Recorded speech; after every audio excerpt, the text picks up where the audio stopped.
Welcome to Ring the Damn Bell. My name is Big Daddy KG, and of course, I have my co-host, the wrestling enthusiast Mark. And as well as tonight, we're starting something different. I am actually going to be broadcasting this live on TikTok. Uh, you guys on TikTok won't be able to see my co-host. You will be able to hear him though. Um, and eventually, if we can get this big enough with TikTok, we will start answering questions that are in the comments if we get any. Mark, how are you doing? I'm doing smashing, brother, smashing. You ready for this winter that's coming? Um, I'll do my best. We'll go with that. Now, so before we get started, let's do some house cleaning first. Please subscribe to our channel. I am working with Mark. We're trying to build this podcast. And on YouTube, we would love to go live on YouTube. I'm able to go live on YouTube right now, but I can't have a multi guest with me. So we need you to subscribe because once we get enough subscribers and we are able to um, get those numbers up, then we will be able to go live on YouTube. And that is the ultimate goal, is to go live on YouTube. Right now, we're having to pre-record this and then uploading it and publishing it on YouTube. So please subscribe. Also, Mark and I, we are looking for one more co-host for our show that we do. So if you love professional wrestling and you take it seriously and you can be unbiased, right? I don't want someone that is just WWE or that is just AEW. We want people who are unbiased, that love professional wrestling, that will give their honest opinion. If you guys are interested in that, please, you can contact me via YouTube, on Facebook, or on TikTok. So yeah, it is an exciting opportunity to get with a podcast that is looking to grow. I've already been able to bring in Magnum TA for an interview a few weeks ago. That is right now published on our YouTube channel. So check it out. It's a great interview. For those on TikTok, you can go to my bio. Right under my bio, you'll see my YouTube link. You can subscribe from there. And on Facebook, of course, whenever I publish this, I usually share it on my social media, so you guys could just subscribe from there. Let's get to a couple of news pieces that we have. There's an update on Danielson, Bryan Danielson, his injury. Dave Meltzer reported that Daniels plans to get an MRI to see the damage to his neck. He had got one not too long ago, and it showed damage all the way down his neck. What happens next depends on if the level of damage is the same as it was, or if it has worsened, and if not, by how much. The hope is that he won't need surgery and he'll be able to heal up strong enough with stem cell treatment therapy. But if not, he will have surgery. If or when he can return to the ring depends on how well all this goes. Now, I know when Danielson lost and he dropped the title to John Moxley, it was his career was done. But like Mark and I both said, they kept on saying his full-time career. It was noted that Danielson is planning on wrestling part-time once he is cleared to get inside the ring.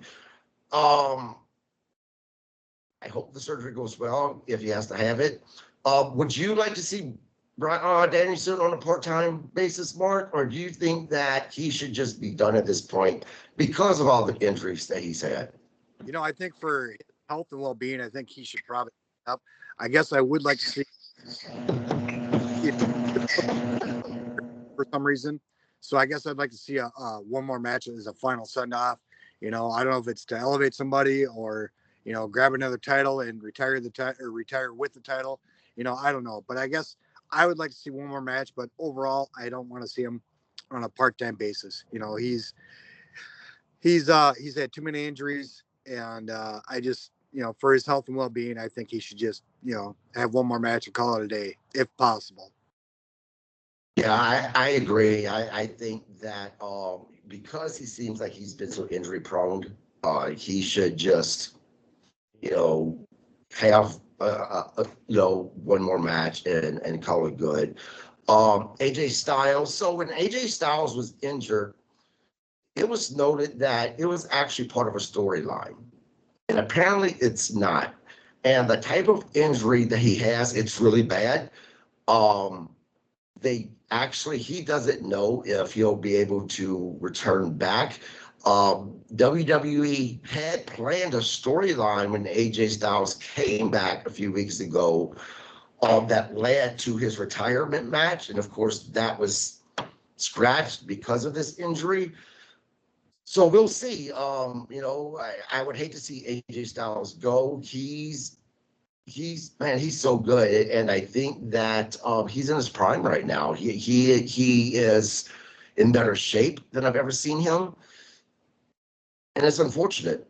We'll see. Now, the next piece of news, this is about Vince McMahon and what's going on with this lawsuit. And after reading this, if anyone still supports Vince McMahon, I have to question their integrity. Look, we can't take away that Vince McMahon was a wrestling genius. He's the one that changed the game. He's the reason why we have wrestling, as much wrestling as we do on television. But this is an article. Janelle Grant requests court to deny Vince McMahon's doctor's motion to dismiss. The new motion is against Dr. Colin Colker. He's a physician and owner of Peak Wellness Incorporated, as they allege McMahon sent Grant to Colker's medical clinic and sexually abused her with a clinic employee, and McMahon was giving access to Grant's private medical records and was dictating her treatment at the clinic. Now, this is where it gets disgusting for me. McMahon, the whole thing's disgusting, don't get me wrong, but this is just, McMahon, who was in direct contact with Dr. Colker, obtained access to Miss Grant's private medical records and dictated her treatment. As we said, a physical therapist at Peak Wellness joined McMahon in the repeat sexual abuse of Miss Grant, including one instance in which Vince McMahon defecated on Miss Grant's head and forced her to continue engaging in a sexual act with a Peak Wellness employee. This release was sent to WONF4W and other media outlets. Grant was a patient at Peak Wellness from November 22nd, 2019 through April 15th, 2020, and is alleged to have been seen more than 60 times at the clinic. If this is actually true, and Vince McMahon did this to this woman, defecated on her head and forced her to continue engaging in sexual activity, the man belongs in prison. What do you think about all of this, Mark? No, I've heard about the defecation before, but I didn't hear about where it actually occurred. It sounded like at the time when I read it, that it happened at either a hotel or somebody's private establishment. All right. I didn't hear it was at some sort of clinic, but I did hear about this before. Matter of fact, I heard he did that and then went and showered and came back and joined back in the festivities, if you want to call it that. Yeah, so I did hear this before, and this is where you got to separate Vince as a person versus Vince as a promoter. Right. And Vince as a promoter, second to none. As a person, Yeah. Just I'm glad this McMahon is gone from professional wrestling. Obviously, mostly because of this. But let's just face it, over the past 10 years, Vince had lost touch of what the fans wanted. And that's why WWE went through such a downward fall with ratings, with attendance. And it's almost like immediately after he left, and also when TKO bought WWE, and then people can say what they want about Triple H, but WWE is hot right now. They really are. I mean, this past SmackDown, in my opinion, we'll get to it, was fantastic. You know, we talked about Monday Night Raw being terrible. And we said Wednesday Night Dynamite with AEW, they definitely beat Monday Night Raw as far as excitement. SmackDown, though, takes first place in my book, which let's get into that. Let's talk about the recaps and things that happened with SmackDown. First off, Mark, what did you think about SmackDown? You know, I'm not as excited. I thought it was kind of bland. Really? Yep. I really just wasn't overly excited about it. I mean, there were some high points, but overall, I'd give it a C. Wow. See, I would give it an A. I mean, Okay. I thought that it was Well, one of their better SmackDowns in the past few weeks. And all I can say is this, Mark, yeet. So let's get to the recap and what happened with SmackDown. okay, now bear with me. All right, so it came from Columbia, South Carolina. It opened with a recap of last week's with Roman and Big Jim. Sorry. Then Solo, then they show a recap of Solo pinning Big Jim with Roman and pinning. All right. And then Roman and Jimmy talking about Yeet and turning it down. Then Jimmy Jay talking, Jay turning down to help. Okay. Then the new bloodline comes out to the ring. Solo talking about a bigger bloodline, talking about more beatdowns unless Roman comes down to acknowledge him as tribal chief. Jay comes out to talk to Solo. Nothing really happened there. No beatdown, no nothing. It was just brother to brother face off, I guess. Next was a threat match between. Hold on a second. Let's talk about that. You know, what I found interesting about that segment was, you know, when Big Jim came to the ring. I mean, the crowd absolutely popped when they finally heard his music. They've been wanting to see this. He got to the ring, and what I found interesting was, you know, he called Solo his little brother, which apparently Solo didn't appreciate that. He don't want to keep saying, "I am your tribal chief," right? And they talked about how Jim believes that he was tearing the family apart. And Solo said, "No, I am trying to unite our family." It was also brought up by Jimmy Uso that the Fatus, right? They always stayed away from them. And by bringing them in, this really caused this separation of the family as well.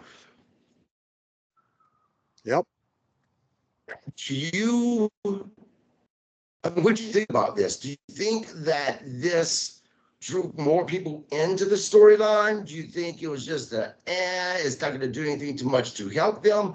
Because obviously, Roman Reigns is going to have to find people to be on the side, right? And as Jay keeps on telling them, you know, you are a tribal chief without people to lead.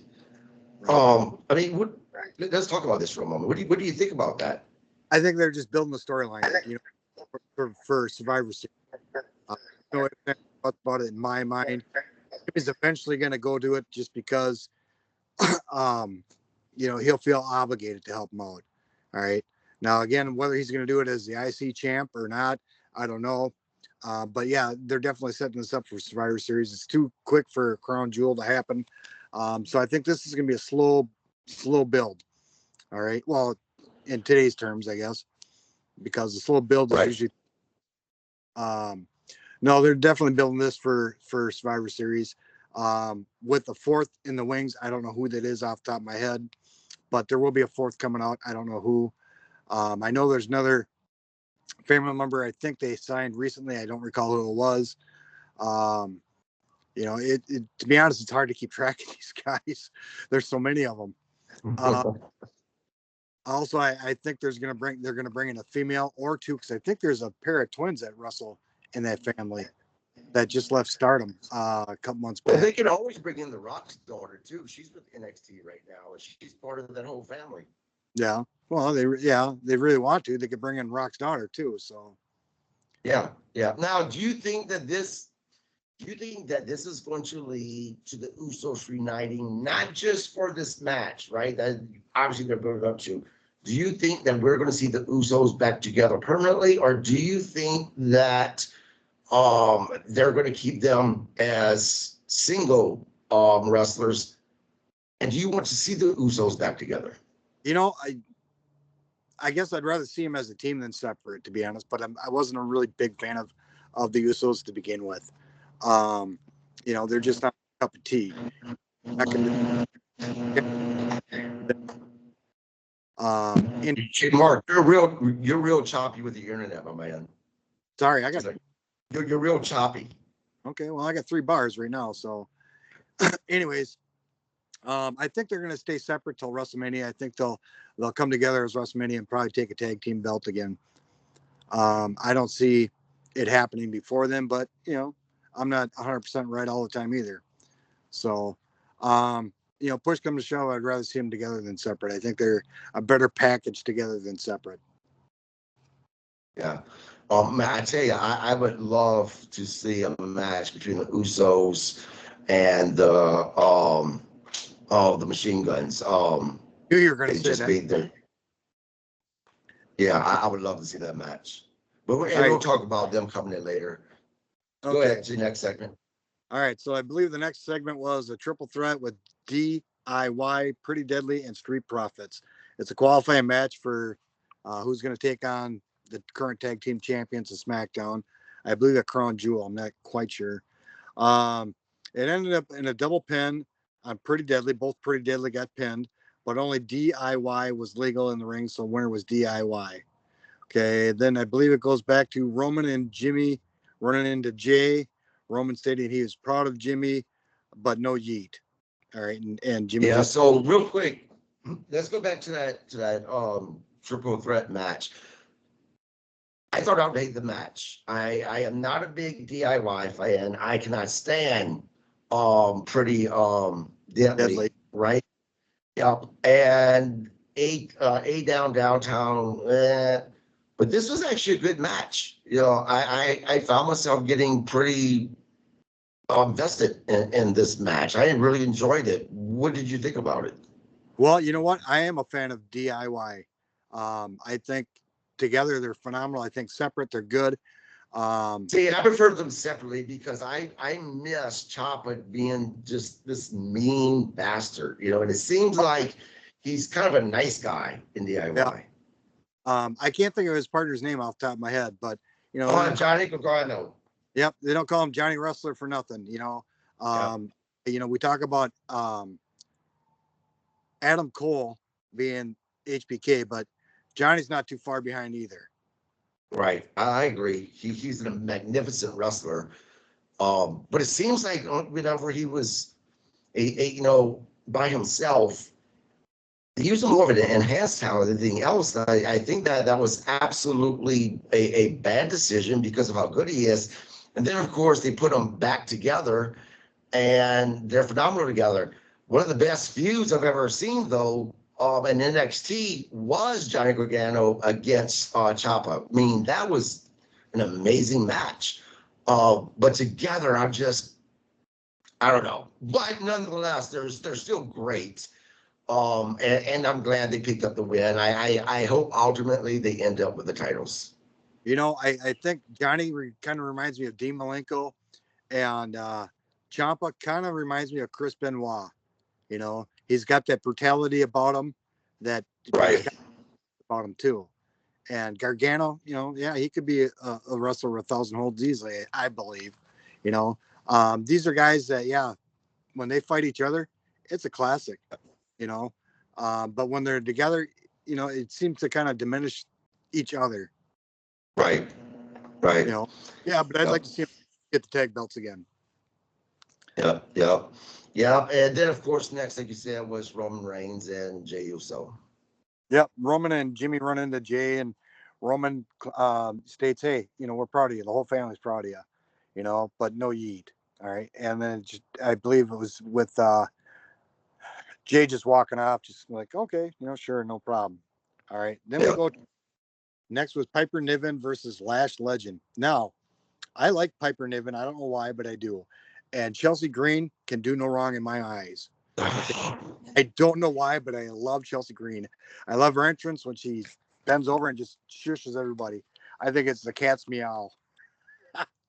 So, anyways, but Lash Legend got the pin. And to be quite honest, Lash is not a small girl, and And I could actually see her maybe not dominate, but hold her own against Piper, and she did. Now they did flat. that body slam that she Yeah, did, yeah, yeah. impressed me. And I'm opposite. I don't like Chelsea Green.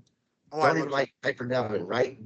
And I didn't even really cash for Legend, but she gained a fan. Both of them gained a fan with this match because this is another match that I thought that I would probably go outside and light one up, right? Or I wanted to, thought I would want to, but I'm glad that I didn't because this was a really good match. This has to be one of Piper Nevin's better matches. I mean, it was great. Well, Piper's kind of like who's the guy from Australia? Bigger guy. Oh, um, you're not talking about the A-Town Down. No. The guy that was fighting Braun a few weeks ago. Oh yeah, Bree. Bronson. Piper's a Bronson Yeah, for women. yeah, yeah. Right. I can kind of see that. All right. She's. I would go more with a Brock Lesnar for women, just because of her shape. She's in shape. All right.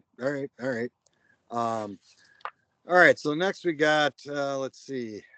And real quick, people on TikTok can't see my co-host. He just made a kind of a nasty face at me when I compared her to Brock Lesnar. Just to let you know. I don't see it, but I'm not going to argue it. And that's what makes this work, because we don't always see eye to eye. We don't always Right. agree. And that's Right. that's a good thing. We're not paper cutouts. Okay, so next we go backstage with Nick Aldis and Nia Jax looking for a tag partner since Tiffany is apparently sick. All right, so then all of a sudden Candice LeRae shows up, who is the newly crowned speed champion, offering to help, and apparently was accepted. What I found odd, well, we'll talk about that in a minute. Then we go back to Roman and Jimmy talking. Oh, Roman's claiming he's going to end this tonight because he's tired of the beatdowns, whatnot. And Jimmy's like, how are you going to do that? Well, I'm going to acknowledge Solo. Okay. And then it kind of pans out. Next, we got Cody Rhodes coming out talking about Crown Jewel Championship, with Cody stating he could win it. Now, this was kind of nice to me, and any old school guy. Cody was bringing up past champions like Harley Race. God, now it eludes me. Nick Bockwinkel and whatnot, and if they faced their counterparts, Ric Flair, he even brought up Goldberg versus Stone Cold. I like hearing about the old timers. Let's see. And then Cody calls out Gunther for a face-to-face next week. Yeah. So this is ahead. the thing with Cody Rhodes. Look, Cody Rhodes is a genuine.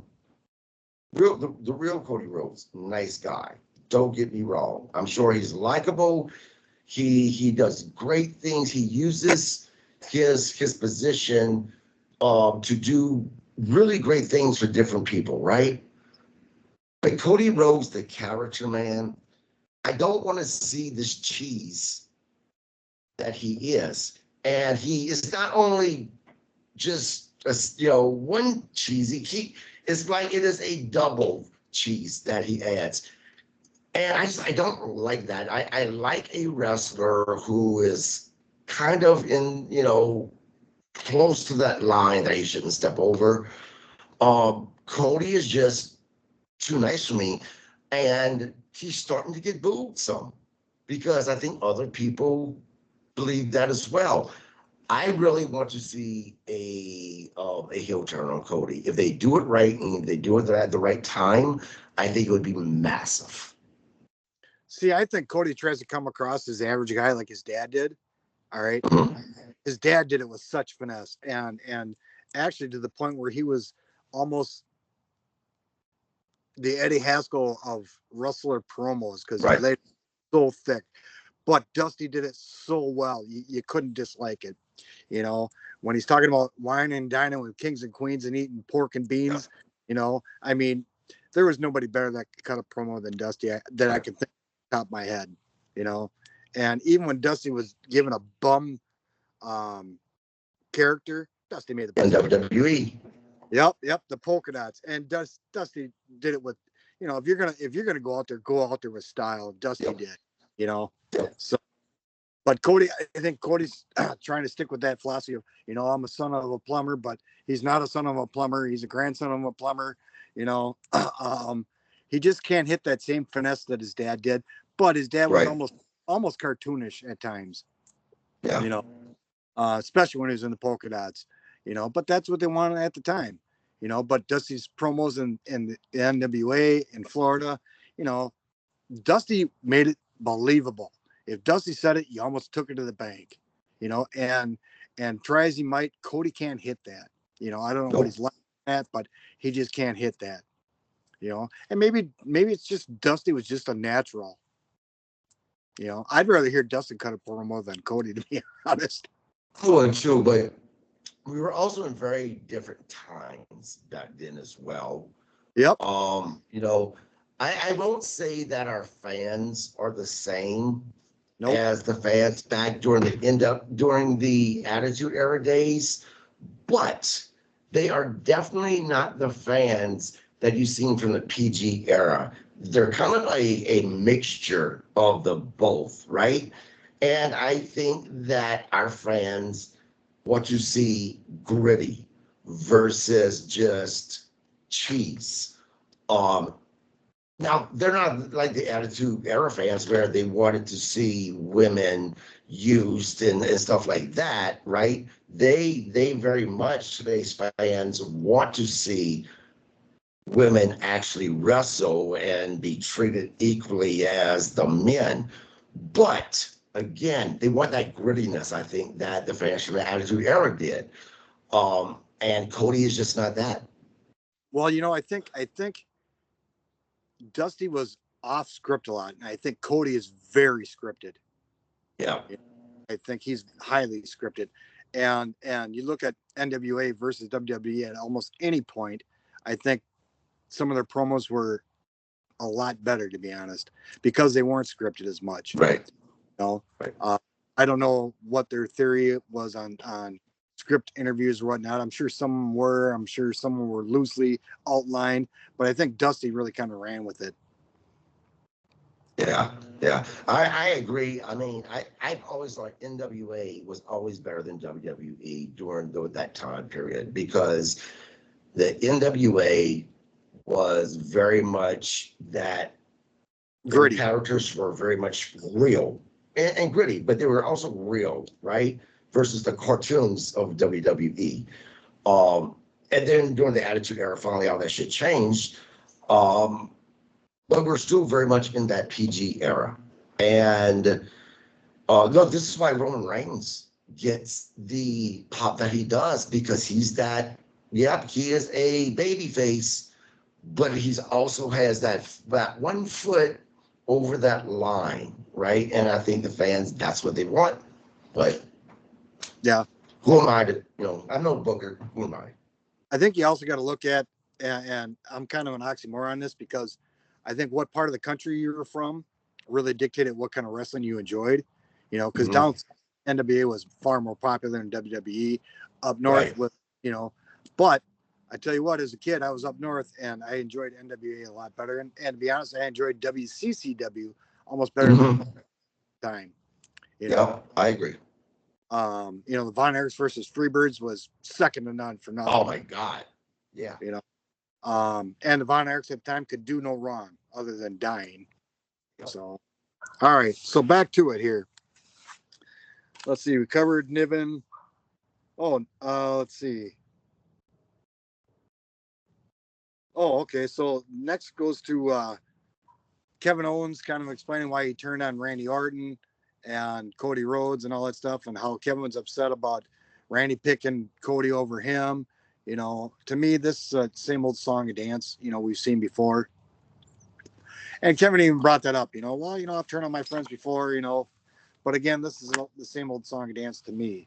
Then we go to Nick Aldis and Well, hold on a second. So this is the thing with that. I agree with you, right? There's nothing original about this. Do I think that KO and Randy Orton will have a phenomenal match against one another? Absolutely, absolutely. But as far as the storyline goes, it's there's nothing original about it. And I get that there's, you know, professional wrestling has been around for so long now that it's hard to come up with an original storyline. But at the same time, at least add something that's a little different, right? Yeah, I agree. It's going to be the same old thing. Kevin Owens doesn't know when he's going to come back, as he said. And then, of course, within the next week or two, or possibly after their next pay-per-view PPE, he's going to come back and decide that he's staying with WWE, and the feud's going to happen, and then Cody's going to get involved somehow. Yeah, it's predictable. Okay, so hold on, we're going to get to that because the next segment is Randy with Nick Aldis, and Randy demanding a match at Crown Jewel with Kevin. That's right. All right, so Nick Aldis says he can't book it because it's coming from above. So Randy says, well, then I know who I need to go to. So I'm assuming he's going to go to the Triple H. So I think the match is going to happen at Crown Jewel. You're right. You're right. I forgot about that. No, that's fine. But I don't know if there's going to be a clear-cut winner. And I think now, if you want a surprise, I think you touched on this earlier in one of our previous podcasts that they're setting up Cody to get turned on by Randy. Okay. And I think this might be that setup, because you aren't really expecting it. All right. Right. Lead to Randy versus Cody, somewhere along the way, probably in January or something. I don't know. So let's see. I gotta see where I'm at now. Oh, okay. So then next we go into the qualifying match with A-Town, Motor City Machine Guns, and Las Garcias. Now, I really didn't like Motor City Machine Guns entrance. I think these guys are on the tail end of their careers. They're trying to look like they're 25. I just don't get it. All right. I'm not going to take away from their ability. And they are such a great team. And I know that they're in their 40s. They look like they're in their 30s. They haven't lost a step at all over the past 10 years that they've been together. I think that they are absolutely great. And I would love, again, to see the Usos against Motor City Machine Guns. I think that they're absolutely phenomenal. And I think that they deserve, even if it's just one time, to be WWE champs. They deserve to go to WrestleMania and have their moment before they finally retire. Yep, I'll give you that. Both of them are former TNA heavyweight champions. I think they're both extremely talented. I just think they missed the bus on when they should have came to WWE. It's kind of like the Young Bucks signed within 2 years of WWE. They missed their bus because they should have done it 3, 4, 5 years ago. All right, so with the qualifying match, it was A-Town, Motor City Machine Guns, and Las Garcias, with the Guns taking the win, pinning A-Town. Sorry. It was a decent match. The Motor City Machine Guns put on a good performance. Again, I'm not going to take away from their talent. I think they're extremely talented. I just think, a couple years past where it should have been. So next we have Carmella and Andreas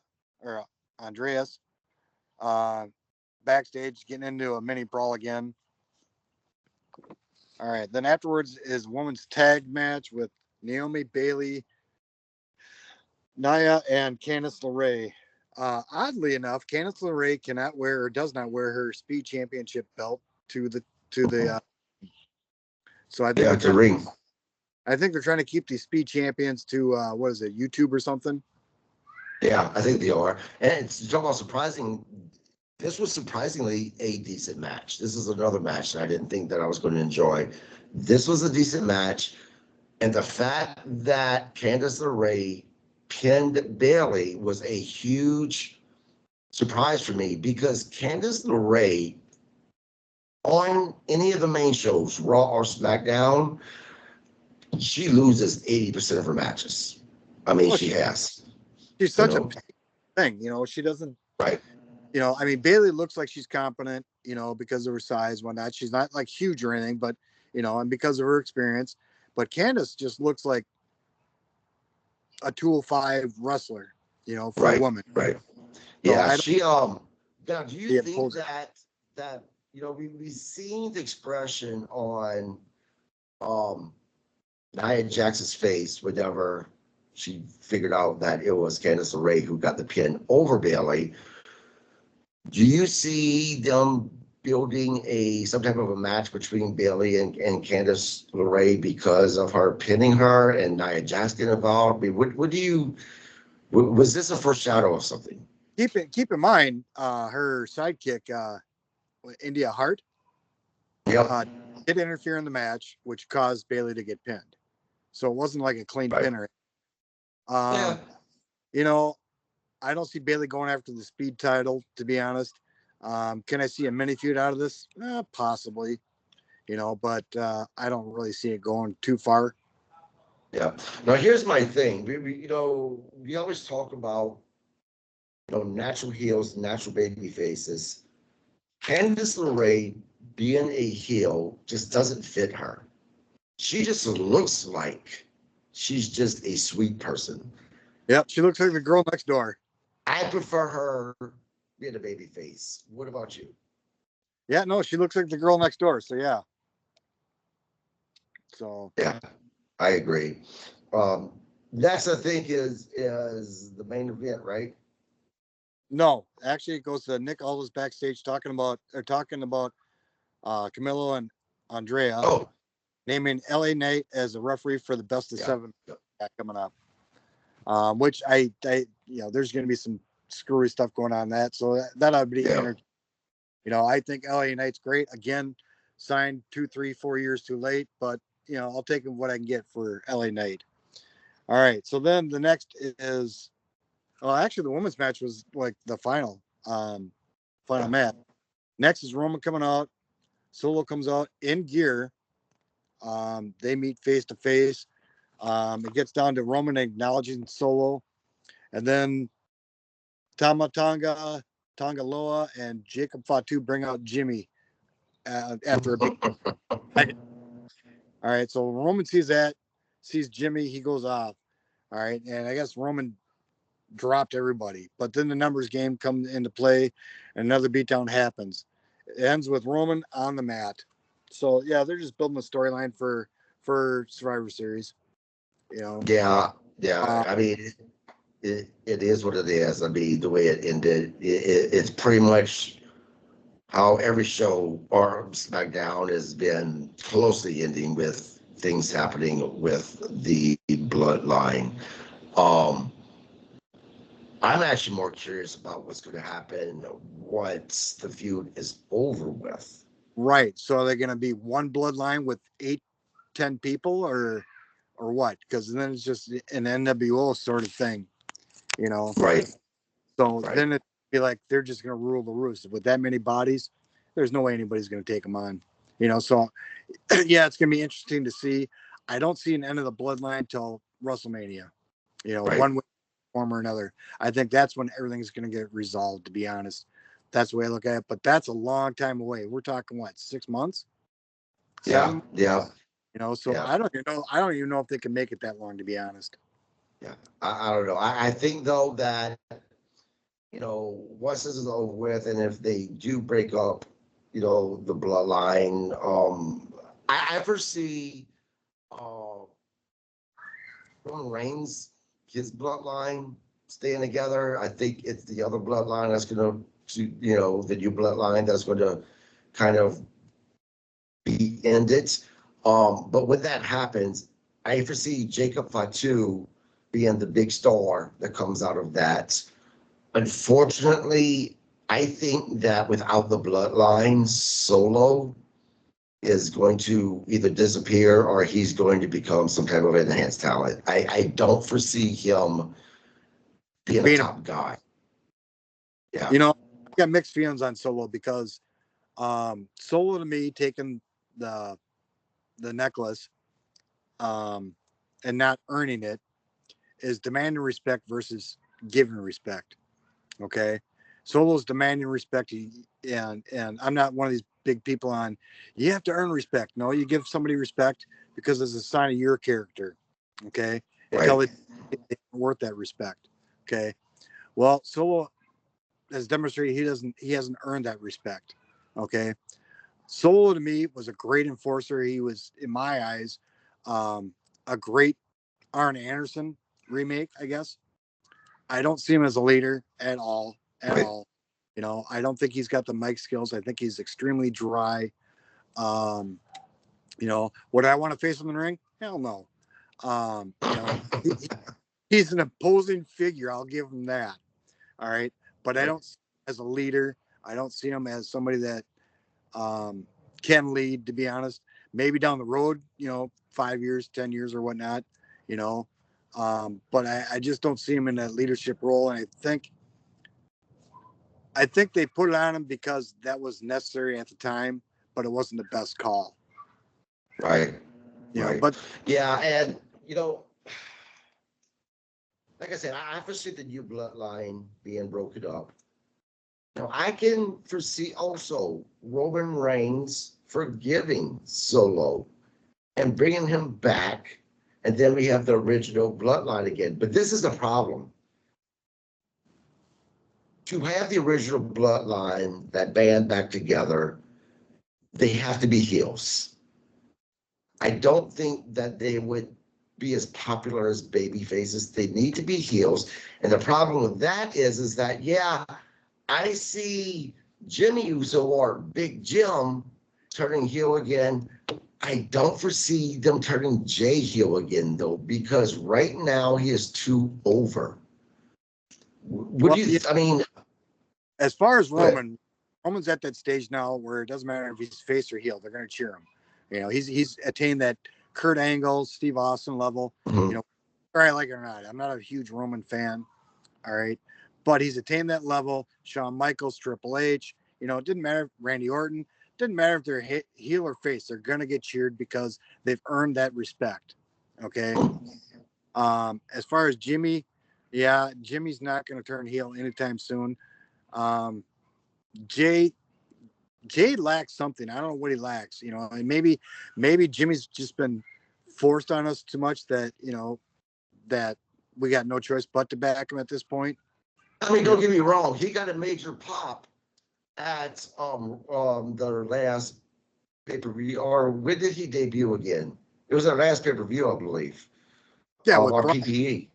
Yeah, yeah. So he got a big pop. Don't get me wrong.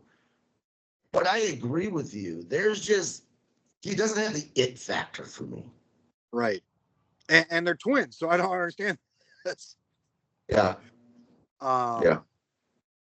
But again, when WWE puts their machine behind somebody, you're force fed them, to the point where either you love them to the point where Jimmy's at, or you hate him. Right. Where you're a honky tonk man, you just absolutely hate him. So when WWE marketing gets behind somebody, you're force fed them. It's kind of like if you hear a lie enough times, you're gonna believe it. Okay, well, Right.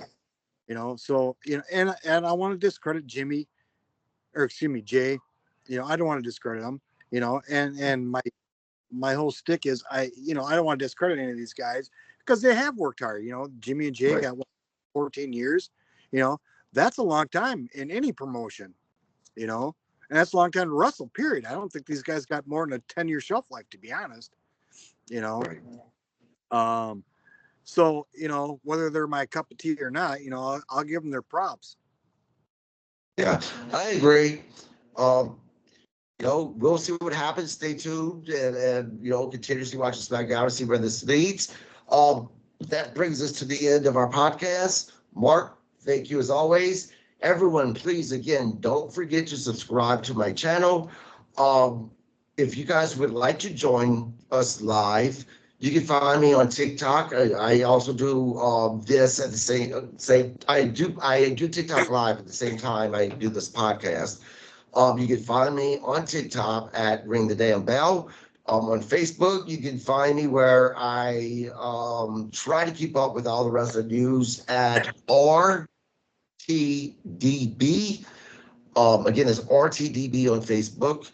Uh, Join us again. We'll be back on Monday to do a recap of Monday Night Raw. Hopefully, Monday Night Raw is much better than it was last time. We will see.